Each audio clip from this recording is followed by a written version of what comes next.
Hi, everyone. Welcome to the All Things Amyloid podcast, where we feature patients, caregivers, and clinicians who discuss amyloidosis, a rare and incurable disease. Amyloidosis occurs when the body builds up abnormal amounts of misfolded amyloid protein, which can lead to serious and life threatening outcomes. I'm your host, Mackenzie, an amyloidosis patient and founder of Mackenzie's Mission.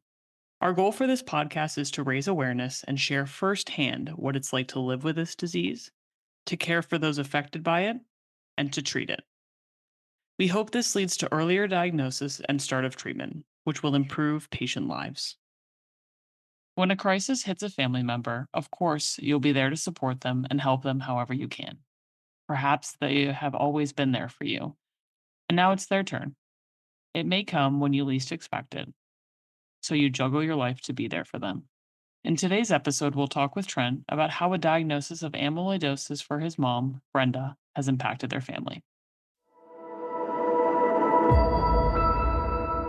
Welcome, Trent and Brenda. It's so wonderful to have you both on the podcast today.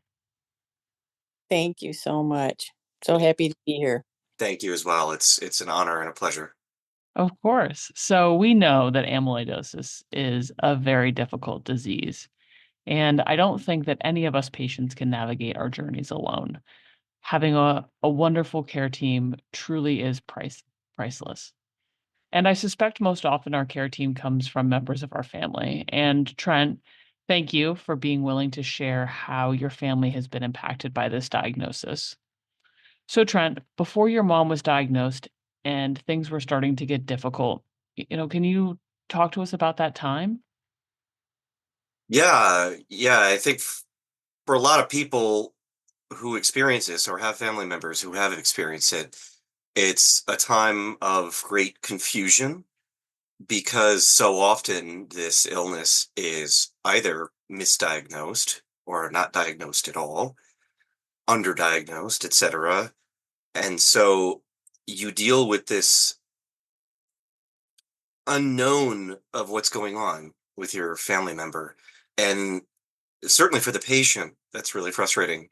But for the family member as well, it's like, well, why can't they figure out what's going on? And so, my mom was, having all these symptoms that were weird and seemed unrelated to one another and couldn't figure out what was actually going on. And so she had to get, you know, fluid and stuff drained from her lungs, but the fluid would keep coming back. So, you couldn't find what seemed to be the root cause, the culprit of that. And, it just grew tiring and like, mom's never really feeling better. It's Mm. just like, okay, you can treat the symptoms and then go in for this type of procedure. But if you're not solving the root cause, then what's going to happen here?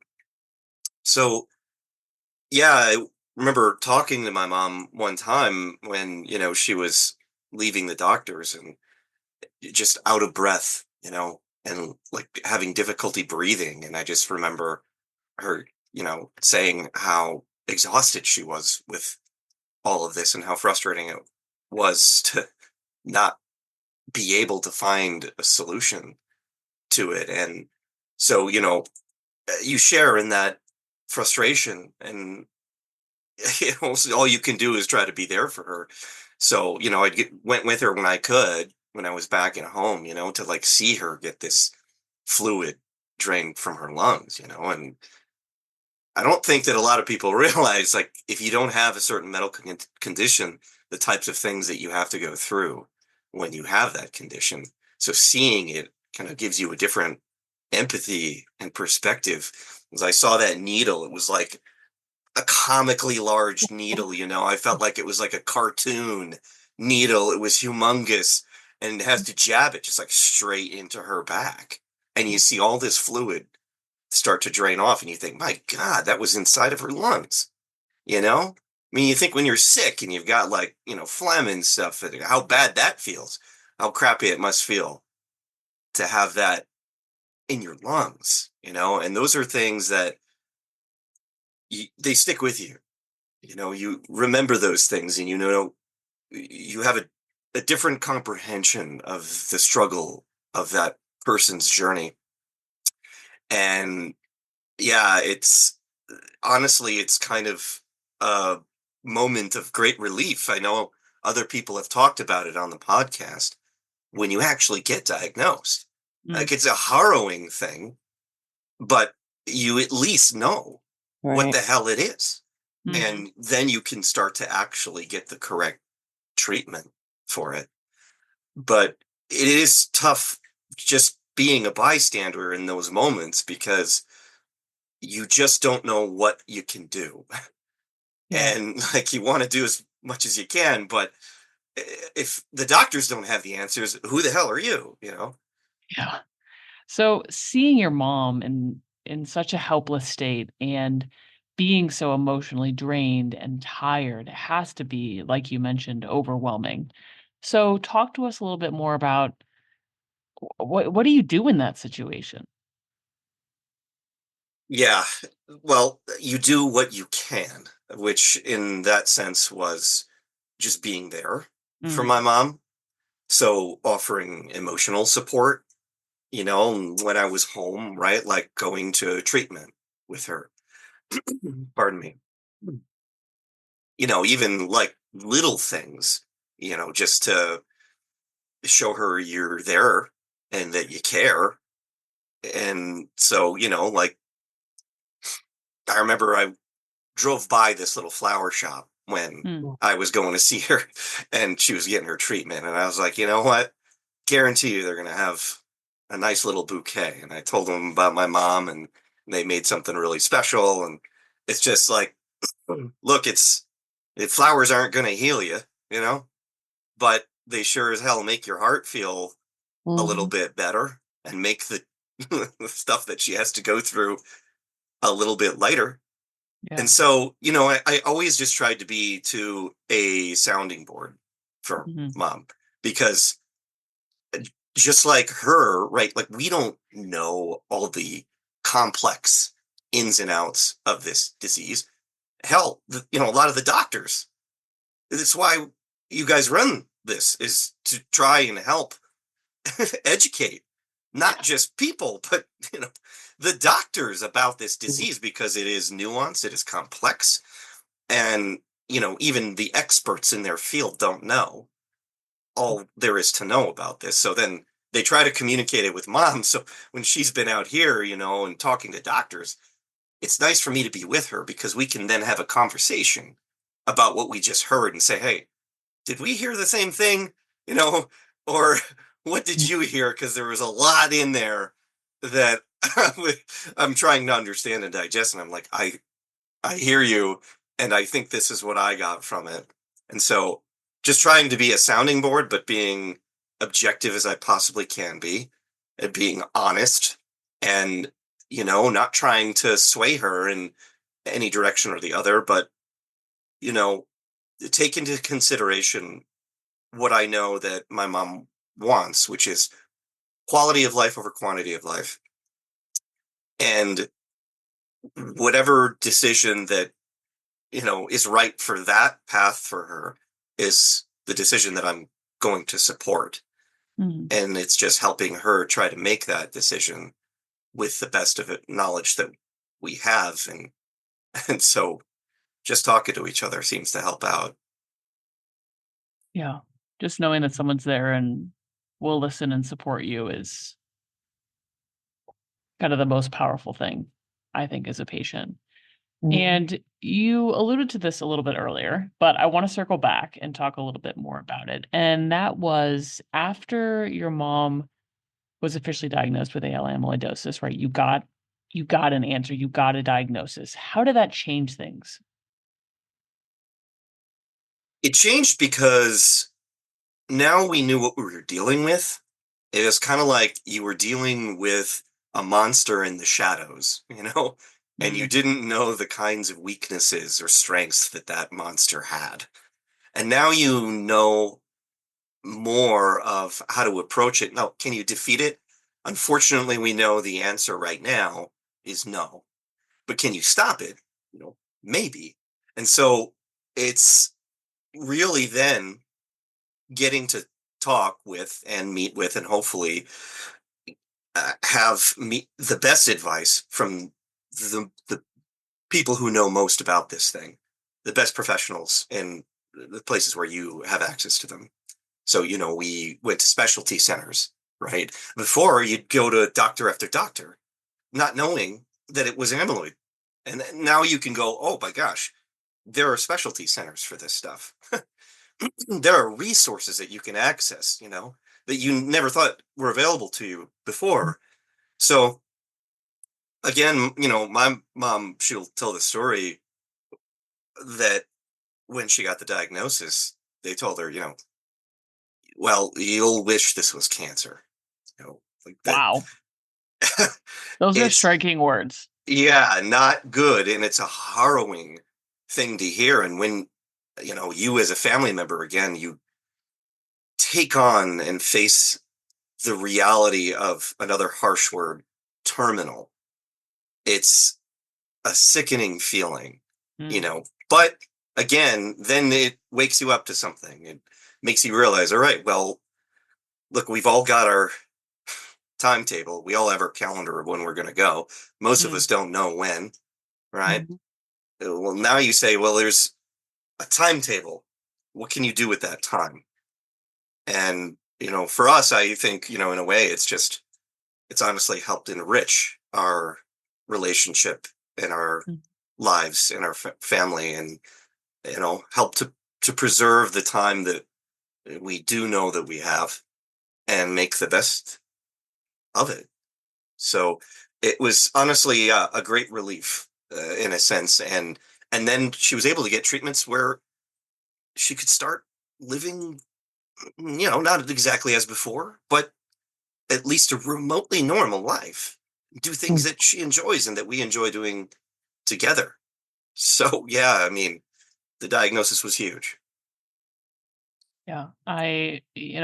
You mentioned this and we hear it so often that getting that diagnosis really is a relief to people because you have, and thankfully with all the advancements in amyloidosis, we have actionable items now. We have treatments we can try and like you said, a lot of these treatments can get people to a point where they can live a life that is fulfilling for them. And that's so critical. So I'm glad you brought that up. And there's one more thing I want to talk with you about, Trent, and that's how you are different as a result of Brenda's journey so far. And when you take a step back and think about this whole process, describe for us a little bit how this has impacted your family.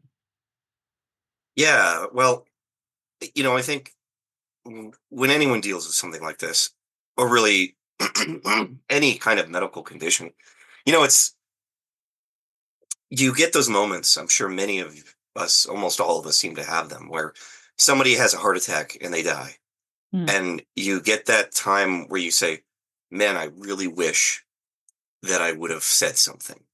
mm, I really wish that there were things that I could have done differently, and I've had that experience in my life from a friend who had passed away in the military, you know, and you have to say a lot of the things that you wish you had said before. mm, So, and again, this sort of twisted backwards way, it's a blessing in disguise because, you don't, at least if you're like me, you you don't want to have any of those regrets anymore. And so you say what you want to say. You have the type of relationship you want to have. And, if anything, again, it has brought us closer together and more loving and trusting of each other than mm, I think we've ever been. It's that. And then, uh, you know, for those that are lucky enough to live a healthy life, you don't really get to see again the brutality of something like this illness. And therefore, I think you don't really have the compassion sometimes of how important it is to try and, find solutions and cures for these ailments. So to me, it was, excuse me, a great driver of empathy, you know, and compassion and understanding and humility. Like to know that I've been fortunate enough to not have to be put into a position like that and to have empathy for those that might, like the next person that I see is, slow as hell in the grocery store or something, and instead of being like, get out of my damn way.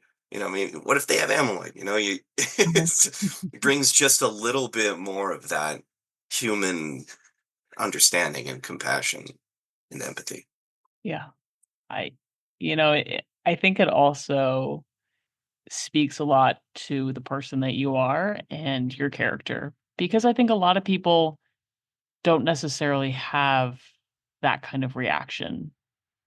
You you hear all the time, there's kind of the glass is half full and the glass is half empty. And I think it's so true when it comes to illness. There are people who are woe is me, Mhm. and they are, they just have a very different reaction to getting a diagnosis or having a family member receive a diagnosis like this. But to be able to, like you said, appreciate life more and develop a greater sense of empathy says a lot to the kind of person that you are. And I think it's wonderful that it has allowed your relationship to just blossom even further, because that might not always be the case for everyone. So, Brenda, it's been quiet over there. I want to bring you I want to bring you into the conversation now and ask you the same question and ask how you are different as a result of your journey and your diagnosis. And again, when you take a step back, describe how this has impacted your family from your perspective. I know I was just listening to all of this, and before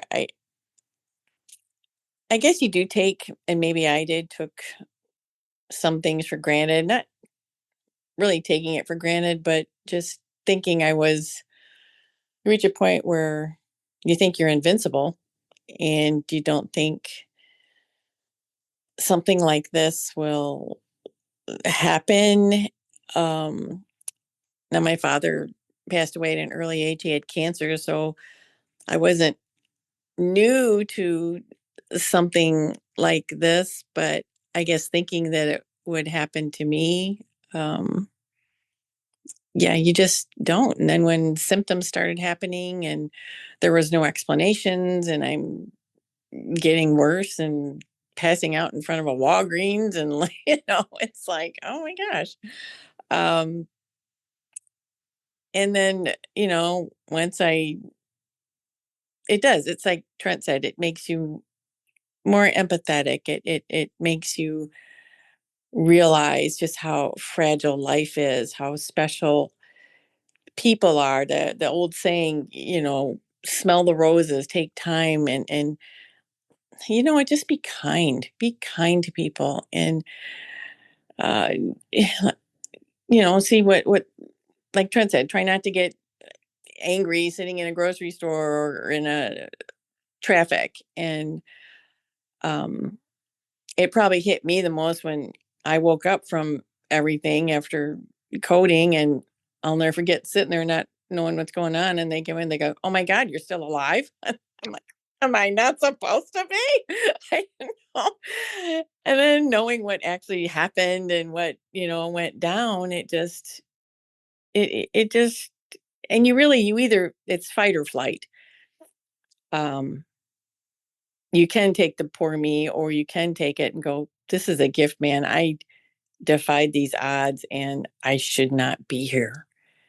And so you try and you just push and you want to give back, and I'm thankful every flipping day for my family and my sweet son and my grandkids and my friends that have helped me through this journey, because I wouldn't without it, because it can go very dark very fast. And just like yesterday, I had a really high troponin level come back, and they're sitting there telling me I had a heart attack or a stroke. And I'm like, "Oh, wait, what?" So, I mean, you can really let it get to you, or you just realize and be thankful for what you have. And it's not easy to do. And like you said, a lot of people can't do that, but I really try. I try to give back. I volunteer for the Red Cross, or just what you guys are doing is so amazing. And I'm just really blessed to be a part of this. And um, yeah, and my family, they've just been wonderful. And like I said, I know it's hard on them. I know especially Trent, he's so far away and feels helpless at times. And like I said, I don't want to be anybody's burden. I don't want to be, there's a lot of things I don't say I probably should because I don't want to worry them. But I keep them in the loop, obviously, and Trent and I are very, very close. And I bounce things off of him. And especially with my chemo brain, there's a lot of things I don't process and think well about. So it is good to have that extra set of ears and eyes. And Yeah. Well, you make an interesting comment, and I think it's something that comes up a lot when talking with patients, and that is you don't want to feel like a burden to people. So, talk to us a little bit more on that feeling. How do you feel about needing others to help care for you? yeah, it's hard. Especially when you've always been independent, Mm, and the last thing I want to do is like burden my children. I want to be their joy in their life. I don't want to be their anchor and go, oh God, what do we got to do for her now? And I know they never would. They've been nothing but wonderful, but just in the concept of that, it's like when you have a parent, it's hard. It's to be around someone and know you have to take care of them day in and day out. mhm. And they get lost in that, and then they lose their joy, and then everything's sucked out of them, and you don't want to see that. They need to live their life, and they need to, I would think, as someone that is caring for someone 24/7, they have to get out, they have to get away, Yeah. or they would go nuts, they would be insane. and Yeah. and then I think would come to resent that person for taking care of them. And I think this ties really wonderfully into our next question. So I'm going to go to Trent here and ask you, do you think caregivers need caregivers? Yeah, so, I know it's kind of hip today to be on the bandwagon of mental health, Mm. but it's true. And I think it's as important, if not more important, than we're trying to point out now. Yeah. And so, yes, in a way, because, there are times where it's hard enough, like to have someone be going through what they're going through. And if you have a sympathetic bone in your body, you try to imagine what it's like to be in their shoes, you know? And when you do, it's so painful, and you can only imagine still what it is really like.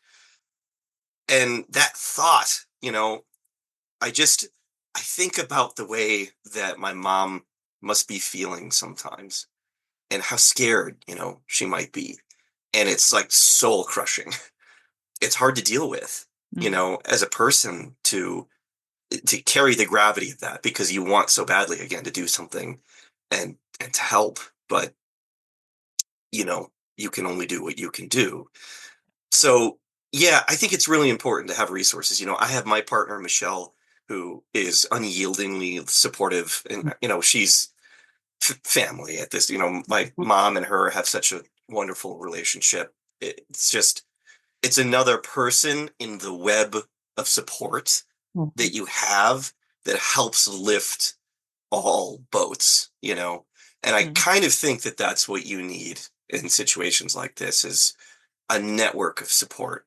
Can't just be one person, right? For the sake of that person alone.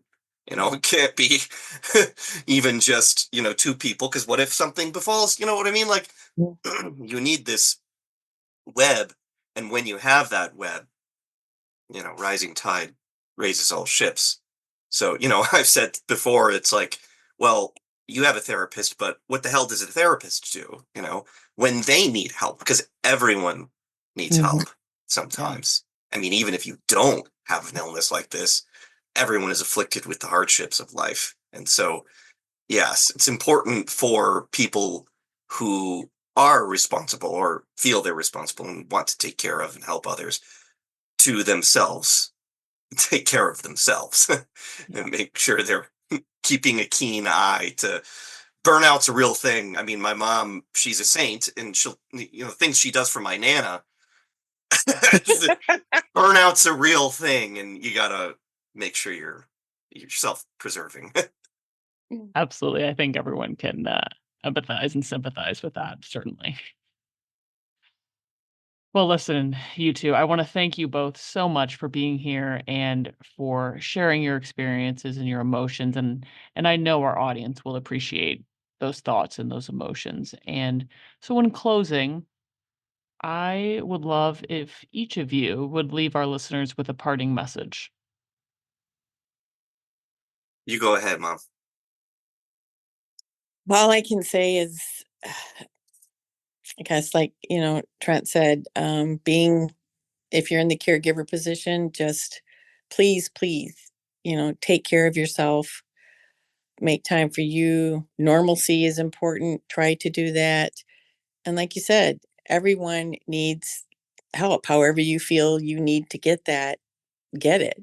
And, um, you know, like I said, that's just so, so very important. Yeah, I couldn't agree more. And I guess my takeaway would be to value and cherish the time that you have, Mhm. and don't make the mistake of reserving your words of love and kindness and compassion Mhm. for a time when it might be too late. Yep. Mm. Because I think about the fact that when my mom did go to the hospital and she coded twice that night, of all the things that I would have left unsaid, and of all the things that we've since experienced, it's it would be a dire shame to have left all of that behind. Mm. So, um, just be grateful for what you have and the ones that you Mhm. love, Yep. and yeah, you'll never know the kind of happiness and joy that you'd miss if you don't take the time to do that stuff. So cherish it and cherish the people that you have in your life while they're around, and just love them. Be supportive. Those are beautiful words and words that we should all live by, regardless of our illness, status, disease. It doesn't matter, right? Mm. I I appreciate those closing thoughts. And to wrap things up, just reiterating that we as patients are so grateful for those who care enough to be our caregivers. And it's also good to remember that a caregiver's experience can change their life as well, right? Just like being a patient changes your life, caregivers can have that same experience. So, like Trent said, it's important to remember that life is a series of experiences and Mhm. it's a journey, and to cherish every bit of it. Thank you for listening to the All Things Amyloid podcast. If you find our podcast informative, please follow and share it with others. If you want to learn more about the work we're doing at Mackenzie's Mission, please visit mm713.org. We'd also like to thank AstraZeneca Pharmaceuticals, Alexion Pharmaceuticals, Alnylam Pharmaceuticals, and Bridge Biopharma for their sponsorship to help raise awareness about amyloidosis. We hope you stay tuned for future episode drops. Thanks for listening.